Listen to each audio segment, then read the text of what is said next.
Here's Josh Jalinski. Hey, we're back. This is Josh Jalinski. Just want you all to take a breather. Don't have a heart attack after what Harry said. People can be wrong.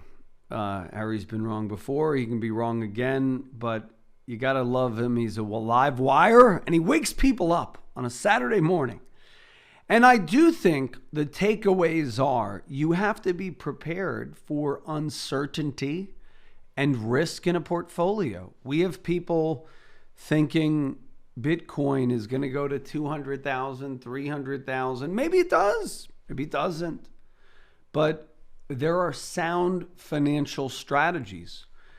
Limit your exposure no more than 3 to 5% in any one security and consider Bitcoin a security. It is a risk. Have enough cash for a year's worth of expenses so that if we do have a crash, I mean, here's my thing. If we do have a crash, I think the government's they're just going to start adding zeros. Like it's going to be, I don't think the next crash will be the mother of all crashes. I think that the one after that might be, because you still have people. I mean, you have Congresswoman Tlaib. How do you say her name? She was saying that we just need to start printing money, adding zeros from the Treasury. What these people don't understand, this is what happens when you have a nation of idiots raised without any sense of economics. Here's the thing. If you have more of something, what happens? It makes things less valuable because then people raise their prices. So think about it. Before the crash, Bitcoin was maybe 10,000. Now it's 60,000. So because everybody took their stimulus money, or a lot of people, and they bought Bitcoin, they bought Tesla stock. Mind you, Tesla really doesn't make that much money of actual revenue. Mind you, that Starlink is not involved in the Tesla stock. So you're buying on the hope of future success, not actual success, not revenue. Now it could go up, Kathy Wood could be right. And, these claims that Tesla stock will be $3,000 and all this stuff. But here's the point. One thing is bubbles last longer than people realize. So they always last a little bit longer than a guy like Harry exactly predicts or Stan. I love them both. Number two, bubbles last longer than people think. Number two, you got to be prepared. You can't let a bubble divorce you from a sound financial strategy. Number three, don't do stupid stuff like non-fungible tokens. That's all the rage right now. Why are non-fungible tokens the rage? I personally think it's due to the guilt. You have these white, rich urbanites who have billion-dollar companies now. Now they're just, throwing their money at a non-fungible. Do you even know what a non-fungible token is? Do you know what a non-fungible token is, Ernesto? Can I use it on the Parkway? Well, Google it. Google a guy named Beeple. He created, it is a work of art that went for $66 million, which is a picture of Donald Trump, basically like a deflated and defeated Donald Trump by Beeple. The painting went for $66 million. Can you believe that? It's a picture of a giant Donald Trump lying on the floor with slogans written all over his body and people passing by. So this piece of art went for $66 million. That's not inflation. I don't know what is. One, NFTs. Two, real estate. Three, now I don't know whether we'll have mass inflation. I think that's already upon us, by the way. I've called that for months now. I see inflation. Harry sees deflation. If you have inflation, real estate will go up. Stocks will go up because your dollar will be worth less. So I always tell people, if you're scared about both, buy some inflationary assets, buy some deflationary assets, Nobody exactly knows the future. So, although, these cycles guys will always tell you, this exact day or, this month. And the truth is, history rhymes. There are indeed cycles. Cycles can show us maybe when to get out with some profits, maybe when to prevent a big dip. But you have to have sound financial strategies, diversification. You have to have some assets heads towards deflation, inflation. But the NFT is a sign of a market top. But I think some of this is you have these tech people. They make, $150 million selling their fintech company. And then all of a sudden they're guilty. They're guilty that they have this wealth. So they buy assets that are not really assets because they don't want to seem too rich to their friends. Do you think that's a good theory, Ernesto? It's almost like the white guilt phenomenon. I think, American society is marked. We have a whole, the political class, the entertainment class. They do have guilt. I think it goes back to what you were talking about with Professor Taylor from Columbia University. People find value and meaning. And I think the value and meaning they find is in materialism. And once they have a lot of material, they feel guilty about it. Yeah. So then, they find that the material wealth is nothing. So let's make an artist now rich. Make this guy Beeple is now a millionaire. Who the heck was he? So Ernesto's a bit of an artist. You need to get into non-fungible tokens and find some rich friends to buy them off of you. That would be my financial tip. That is not a lie. They're really in right now. It's hot. Non-fungible tokens. I would not tell you to invest in that, but inflation is already upon us. That would be my disagreement with Harry. There is so much money circulating, so your dollar doesn't buy you the same share of Amazon anymore. It buys you 1/10 of what Amazon should maybe go for, or 1/7 of what a Tesla should go for. So inflation is already here. The question is, does inflation lead to deflation when people are not making a salary in a year or two when the jobs don't come back? And the jobs won't come back, by the way. People will say, you know what? Didn't really need to go out to eat. Do you really need to go out to eat? Maybe you need to go out for some fun, some fellowship. But I think, I'm telling you, with me with 6 kids, I have very little desire to go to a restaurant ever again. So you know what I think? We had Mr. Wonderful, Kevin O'Leary was on. He predicted the rise of flash kitchens. So if you think about every retail company going under, so think Toys R Us's will be replaced, not by Burlington coat factories, although they're kind of replaced by them now, but in the future, a Toys R Us or a Brooks Brothers that also went under might be replaced by a flash kitchen. And a flash kitchen will get you your dinner in 9 minutes, and you will, have an app. So think DoorDash, but much, much fresher. I hate DoorDash. The food always arrives cold, and you're paying extra for it. But I think with the flash kitchen concept, made to order, boom, boom, boom, zip.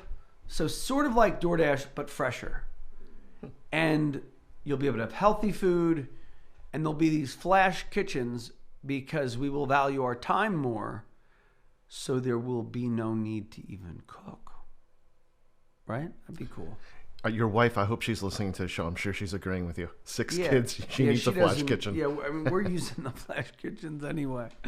But she's an amazing cook, actually, when she has the time, which is, very few. But so delivery will be replaced by flash kitchens. So you won't go out to eat.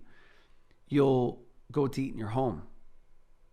And I think that'll be the future. I see that with DoorDash rising. Now, there'll still be restaurants. There'll always be the need for a restaurant here or there. But my point is, what happens to the bodega that's replaced by Walmart or Target? Now you go to Target, you can get your organic milk. Why do you need to go to a market anymore? And then the bodega can't afford the minimum wage anymore. So they're going to go under, but Target, Walmart, Costco will thrive. So this is the ultimate displacement. This is the ultimate income inequality. And I wonder if the super rich know that, and that's why they're flouting the universal basic income.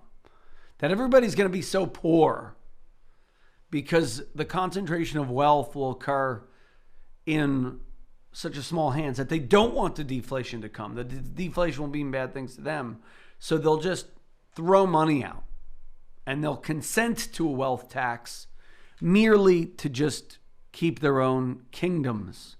So I sort of think that might happen. And that would prove Harry Dent wrong, because they would try to keep the plates spinning for as long as they can. Now, eventually they'll break. But when will they break? I mean, if we were commonsensical, they should have broken in 08 or 09, but they didn't. And they should have broken in 2015. They should have broken last year, but they didn't. So what say you? Give us a call, 800-321-0710 if you have a financial question. Do you have any comments on non-fungible tokens? Does anyone really care about non-fungible tokens? Give us a call, 800-321-0710. Go to our YouTube channel, The Financial Quarterback. We got a lot of questions on YouTube. Steve says, good show. Josh Harry was good. Love the enthusiasm. Joanne says, good morning. Babysitting the grandbaby, so I missed the first hour. You're probably good that the children didn't hear the first hour. Joanne, I'm back to hosting the whole show, so we will. Cal, my producer, you got to tell Harry this is a kid's show. This is rated G. I want all audiences. Got to edit that part out for next time. She went down for the nap. Will the first hour be somewhere later? Yes, the first hour will be on YouTube. So if you go to youtube.com, search for The Financial Quarterback. We're also doing a Facebook Live. We're learning how to do Instagram. We haven't done the Instagram Live yet. It's kind of cool. Monday, I'm speaking with a group with former heavyweight champion Riddick Bowe and John Ledger of the Magenta T-Mobile company. You know, Tom Clancy, our CCO, called the T-Mobile growth like years ago. And this is back when I would talk to Tom, and you couldn't understand him because he was on T-Mobile. You ever have friends with T-Mobile? It was horrible. It sounded like all the static and the rocks. And then all of a sudden they improved. So good for him. It'll be cool to be speaking with John Ledger. So folks, give us a call, 888-988-JOSH. You can find me on youtube.com/The Financial Quarterback. Well, I don't know if it's facebook.com/The Financial Quarterback.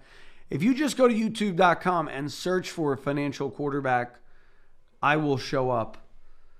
And then we'll be back with your questions all hour at 800-321-0710. Don't touch that dial. We're back. This is Josh Jalinski, the Financial Quarterback, inviting you to buy my book, retirementrealitycheck.com, and you get 3 free gifts with your purchase. So go over to retirementrealitycheck.com today, or you get the 3 free gifts when you schedule and keep your no obligation review. So what are the 3 free gifts? Number 1, are you prepared for retirement? Will you have an income that you will not outlive? We will give you the Income for Life proposal along with our key plays for 2021, freshly updated for this year, live from me, Josh Jalinski, the Financial Quarterback, and you get a 27-point ultimate financial game plan for your wealth. In the 27-point, like what is that? That is not a boilerplated thing. That is a custom model where you get to see your whole life, debt that you want to repay, assets you want to protect, protection strategies. Is a trust right for you? What insurance? Is your insurance properly funded? Is it bad insurance? Is it good insurance? Do you have an emergency fund? Are you in the appropriate tax vehicles to save for long-term? What about Roths? What if you make too much money for Roths? What about individual stocks? What about ETFs? We cover all of that in the 27-point game plan. It is not a boilerplated, it's not a book. It's your money.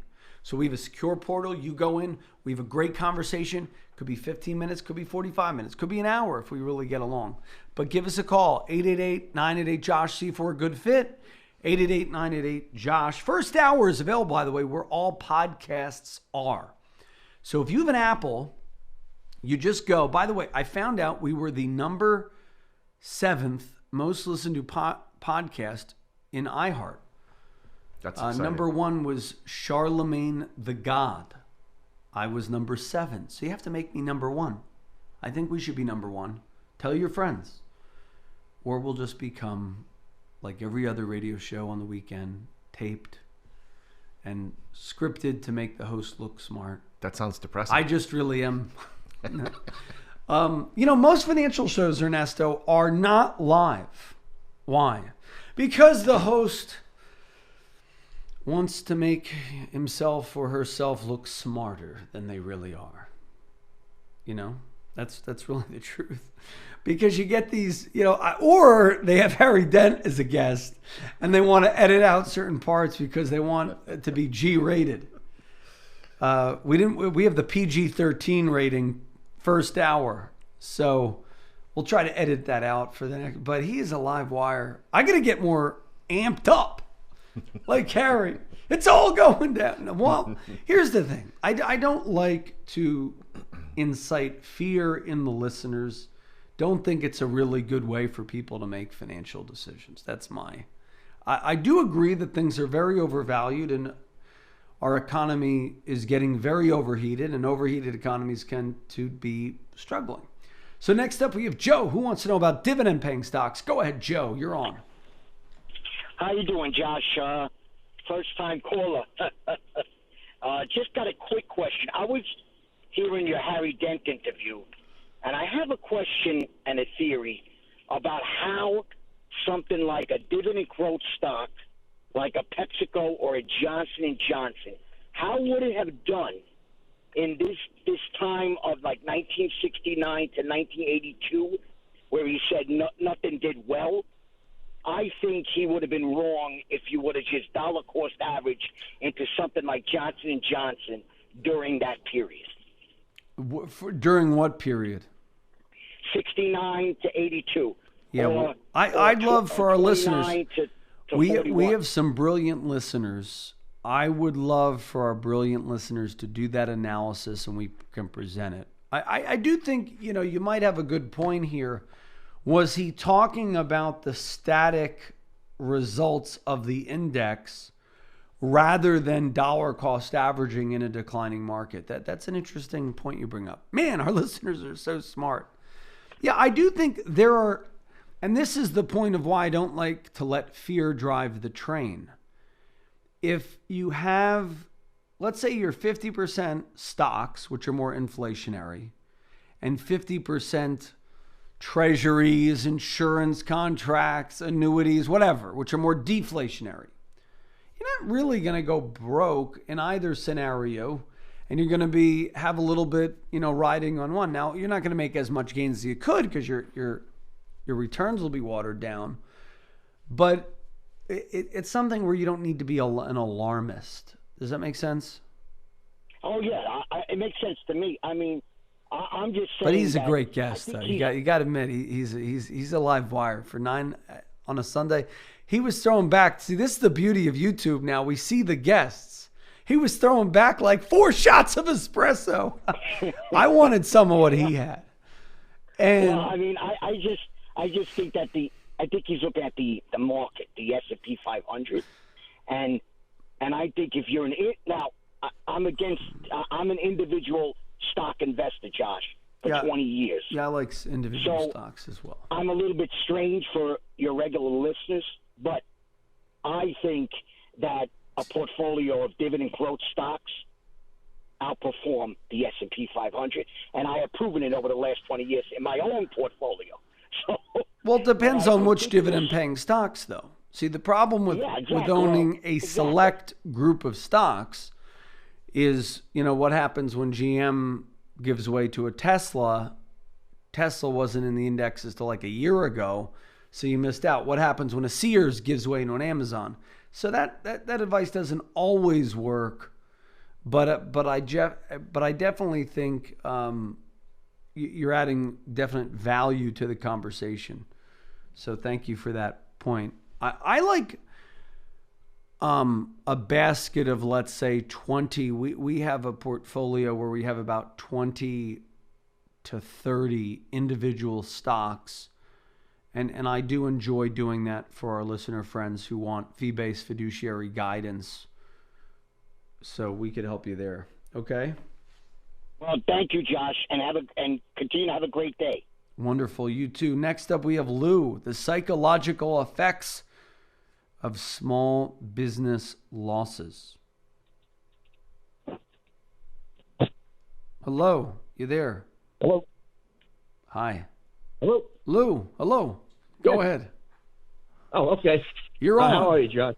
Wonderful. Josh, you were talking before about how the jobs aren't coming back and the bodega owner is going to be squeezed out by Costco and such and such. And my question is this: what psychologically happens to a nation of essentially small business owners who've already been incredibly abused in the last year and a half?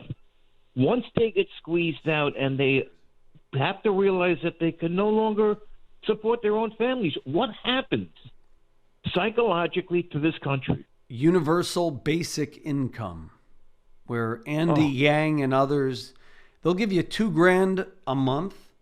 They'll give you some food stamps. They don't call that food stamps anymore. What do they call it? They call it something else. They'll give you food stamps, $2,000 a month, free Netflix subscription, booze.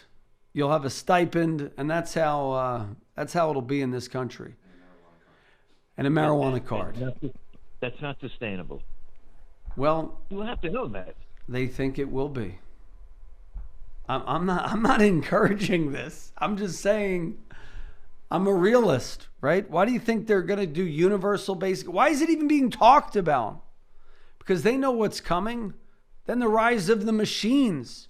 Have you seen the robot that's replacing all the minimum wage kids flipping burgers? It's called the Flippy. You just had a fellow on that was talking about how we don't want anarchy in the market. How can we avoid it when we have anarchy in Congress? We have a one-party system now. It's about yourself. You need to avoid anarchy in yourself. See, this has nothing to do with money. This is a spiritual problem that the nation has, that conservatives, Republicans, rather than blaming themselves for raising children who did not value morality, we have to do some deep soul searching. We have to be evangelists of a free market society. We have to put our faith first instead of the dollar. That's how we'll get this country back. Faith, family, freedom, and financial freedom as well. So too many people, by the way, are depressed and despondent because they think, you know what, the government doesn't give you freedom. We earned it as a society. It is a basic right. We have the freedom to assemble, the freedom of expression, the freedom of religion, the freedom to work. And we let, I just don't think complaining, and that's the one thing, we're on a talk radio station where I guess people love to complain, but we got to look, rather than be depressed, find some kid who has no hope and give them hope. Find some young person, age 15 to 19, and be that hope for them. I was on a call and, I didn't even know this existed. There was somebody on the call who was, between 15 and 19 from Baltimore, and she was worried about improving her life, and that if she improved her life and created a business that she would get shot like that because her friends would be jealous. We live, what happens in Chicago, there's parts of, the inner city. Just go and minister to people. That's how we'll change the world. Does that make sense? So, but not when the one party. No. Don't blame the party. Here's the thing: the parties are indicative. We had a year and a half ago. We had a Republican president who oversaw the greatest destruction of small business under his watch of any president. He allowed that to happen. Both parties are to blame, both Dems and Republicans. We are the answer. It's not the government can't save you. That's where, and when I say, hey, reach a person, you say, no, the other guy. No, we got to look deep within and try to minister to other people. That's the answer. Don't go around blaming parties. Does that make sense? In English. Because we've had many things, but we digress. We'll talk more about finances when we return. This is Josh Jalinski, the financial quarterback. Don't touch that dial. The preceding program was sponsored by the Jalinski Advisory Group. Any awards, rankings, or recognition by unaffiliated third parties or publications, including 5-Star Wealth Manager, Advisory of the Year finalist by Senior Market Advisor, and top of the $1 Million Roundtable, are in no way indicative of the advisor's future performance or any individual client's investment success. No award, ranking, or recognition should be construed as a current or past endorsement of Josh Jalinski or Wealth Quarterback LLC. Information regarding specific awards, rankings, or recognitions is available on the Wealth Quarterback website at www.jalinski.org. All investment strategies have the potential for profit or loss. Investment strategies such as asset allocation, diversification, or rebalancing do not assure or guarantee better performance and cannot eliminate the risk of investment losses. There are no guarantees that a portfolio employing these or any other strategy will outperform a portfolio that does not engage in such strategies. This broadcast should not be construed by any client or prospective client as a solicitation to effect or attempt to effect transactions in securities or the rendering of personalized investment advice. Due to various factors, including changing market conditions, the information discussed in this broadcast may no longer be reflective of current positions or recommendations. While information presented is believed to be factual and up to date, Josh Jalinski and Wealth Quarterback do not guarantee its accuracy, and it should not be regarded as a complete analysis of the subjects discussed. The tax and estate planning information discussed is general in nature, is provided for informational purposes only, and should not be construed as legal or tax advice. Listeners should consult an attorney or tax professional regarding their specific legal or tax situation. Advisory services offered through Wealth Quarterback LLC.